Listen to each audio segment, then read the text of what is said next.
जितने लोग भी स्टॉक मार्केट में काम करते हैं ये वीडियो उनको देखना बहुत ज़रूरी है, क्योंकि देखिए इसमें कुछ ऐसी चीज़ें मैं बताने वाला हूं जो आपको बहुत काम में आएगी। जैसे कि 2024 का बजट सेशन है जो अनाउंसमेंट हो गया है, तो अनाउंसमेंट में क्या क्या निकल के आया है हम डिटेल में बात करेंगे। पहले तो बात कर लेते हैं हम फ्यूचर एंड ऑप्शन का। जितने लोग भी फ्यूचर एंड ऑप्शन करते हैं तो उस पर एक चार्ज होता है STT, जिसे बोलते हैं सिक्योरिटी ट्रांजेक्शन चार्ज, जिस पे आपको पहले लग रहा था 0.02%। अब इसको इंक्रीमेंट करके बढ़ा के कितना कर दिया जाए, ऑलमोस्ट 60%, मतलब कि 0.1% कर दिया गया, ऑलमोस्ट डबल ही। ठीक, अब बात हो रही थी 30% बढ़ाने की, ऑलमोस्ट 60% बढ़ा दिया। और STT बढ़ने का मतलब ये है कि अगर आप लॉस करें या प्रॉफिट करें वो डिपेंड नहीं है। आप लॉस भी करेंगे तो सरकार को देना पड़ेगा, आप प्रॉफिट भी करेंगे तो सरकार को देना पड़ेगा। लेकिन अब ये समझिए कि आपको देना कितना पड़ेगा। जैसे कि आप 10,000 प्रॉफिट करते हैं तो 10,000 पे 10 रुपये देना पड़ेगा। लेकिन काफ़ी लोगों को मन में ये आ रहा है कि 10,000 पे 10 रुपये तो बहुत कम है। हाँ, आपको बहुत कम लग रहा है, लेकिन मैं बता देता हूँ कि आप दिन भर में एक ही ट्रेड नहीं करते हैं ना।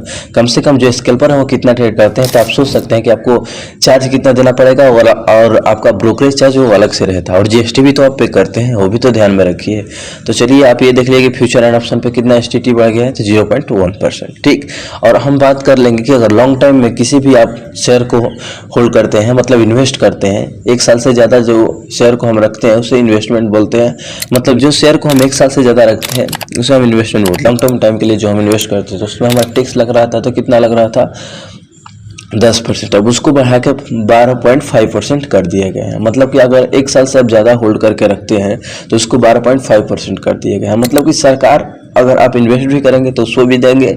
मतलब ऑलमोस्ट हर एक चीज़ पे स्टॉक मार्केट में जितने भी इन्वेस्टर हैं, ट्रेडर हैं, सबके ऊपर टैक्स लगा है। तो लोग बोल रहे हैं कि टैक्स नहीं लगा है, टैक्स कम लगा है। टैक्स कम कहाँ लगा है, बल्कि हर एक चीज़ पे टैक्स बढ़ा दिया गया है। ठीक, इन्वेस्टमेंट में भी टैक्स बढ़ा दिया। बताइए इन्वेस्टमेंट में टैक्स बढ़ाने की चीज़ है क्या? आप चाहते हैं मार्केट में सटोरिया ज़्यादा लोग आए क्या? ट्रेडर का मैं सटोरिया ज़्यादा है, इसीलिए क्या इन्वेस्टमेंट पे भी टैक्स बना देते हैं। इन्वेस्टमेंट पे समझ लीजिए कि जो लॉन्ग टाइम इन्वेस्ट करते हैं, लॉन्ग टाइम क्या होता है, अगर हम 1 साल से ज़्यादा किसी भी शेयर को होल्ड कर रखते हैं तो ये लॉन्ग टाइम में आ जाता है। इस पर कितना टैक्स बढ़ा है? इस पर हमारा जो टैक्स बढ़ा है वो बढ़ा है 12.2%, मतलब कि 2.5% बढ़ा है। पहले कितना लग रहा था 10%। ठीक, और हम बात कर लेते हैं शॉर्ट टर्म कैपिटल गेन के ऊपर। जैसे कि हम शॉर्ट टाइम में किसी कैपिटल को, जो शॉर्ट टाइम में हम किसी भी शेयर को होल्ड करके रखते थे। शॉर्ट टाइम मतलब क्या होता है, अगर 1 साल से नीचे आप किसी भी शेयर को होल्ड करके रखते हैं, किसी भी शेयर को, किसी भी स्टॉक को आपको होल्ड करके रखते हैं, तो उसमें आपको कितना टैक्स देना पड़ता था? पहले की मैं बात कर लेता हूँ, तो पहले उसमें 15% टैक्स देना पड़ रहा था। अब आपको इंक्रीमेंट करके उसको कितना कर दिया गया है? 20% कर दिया गया है। लॉन्ग टाइम, शॉर्ट टाइम किसी को भी नहीं छोड़ा, फ्यूचर एंड ऑप्शन उसको भी नहीं छोड़ा। आप लोग क्या बोल रहे हैं कि टैक्स बहुत कम रहा है? कम कहाँ लग रहा है भाई? किस नजरिए से आप देख रहे हो बताओ ना। सरकार ने ऑलमोस्ट आपको छुट्टियां बनाया। ठीक, बात हो रही थी 30% का, सरकार ने तो 60% बढ़ा दिया, वो भी ये नहीं कि आपको प्रॉफिट पे। अब प्रॉफिट करो या लॉस करो वो डिपेंड नहीं है, आपको टैक्स तो भरना ही पड़ेगा। वो ब्रोकरेज वगैरह छोड़ दो, वो अलग चीज़ है। जो स्कैल्पिंग करते हैं उनके लिए तो बैड न्यूज़ है, जो ज़्यादा कैपिटल से करते हैं उनके लिए और दुख की बात है। ठीक, तो मैं आपको ये बोलूँगा, जैसे कि लोग भी ETF में ट्रेडिंग करते हैं उनका भी मैं क्लियर कर देता हूँ कि उनका टैक्स कितना बढ़ा है। जैसे कि सिल्वर, गोल्ड वगैरह में जितने लोग भी ट्रेडिंग करते हैं तो उनका पहले कितना लग रहा था? 5% का टैक्स लग रहा था। जैसे कि आप अगर 1 लाख से प्रॉफिट करते हैं मार्केट में, सिल्वर एंड गोल्ड से ट्रेडिंग करते हैं, तो आपको 5,000 रुपये देना पड़ता था। अब क्या है कि अगर आप 1 लाख प्रॉफिट करेंगे तो अगर 1 लाख के प्रॉफिट करते हैं तो कितना 12,000 रुपये, 12,500 रुपया देना पड़ेगा अगर ETF में आप ट्रेडिंग करते हैं। तो ये बजट सेशन है, ऑलमोस्ट किसी को नहीं छोड़ा, हर एक चीज़ के ऊपर टैक्स लगा दिया। और काफ़ी लोग बोल रहे हैं कि ये बजट डे सेशन में ट्रेडर के लिए बहुत खुशी की बात है। जब सेबी बोलता है कि 10 में से 9 ट्रेडर लॉस में है, तो अच्छा ये बताइए क्या प्रॉफिट के ऊपर टैक्स लीजिए ना, किसी को तो दिक्कत नहीं है प्रॉफिट के ऊपर टैक्स देने के लिए।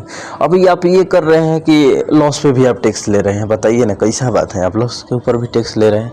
और एक बार डिटेल में भी समझ लेते हैं कि आप कितना रुपया कमाते हैं तो कितना रुपया टैक्स आप भर देंगे। जैसे कि आप अगर 1 लाख से 3 लाख तक कमाते हैं तो उसके ऊपर कोई टैक्स नहीं लगेगा। ठीक, अगर यही 3 लाख से मैं 5 लाख की बात कर लेता हूँ, अगर आप अर्निंग करते हैं तो आपको 5% टैक्स देना पड़ेगा। अगर 5 से 7 के स्लैब में आते हैं तो आपको ऑलमोस्ट 12% टैक्स देना पड़ेगा। अगर आप 7 से 7 से 12 के स्लैब में आते हैं, 7 लाख से 12 लाख अर्निंग कर रहे हैं स्टॉक मार्केट से, आपको 15% का 20% का टैक्स देना पड़ेगा। अगर 12 से 15 के स्लैब में आते हैं, 12 से आप 15 लाख कमाते हैं स्टॉक मार्केट से, तो इस स्थिति में आपको कितना टैक्स देना पड़ेगा? 30% का टैक्स देना पड़ेगा। मतलब कि अगर आप 20 लाख से, अगर 15 लाख से आप ऊपर कमा रहे हैं तो आपको 30% टैक्स देना पड़ेगा। अब जितना उसके अनुसार टैक्स बढ़ाया गया है।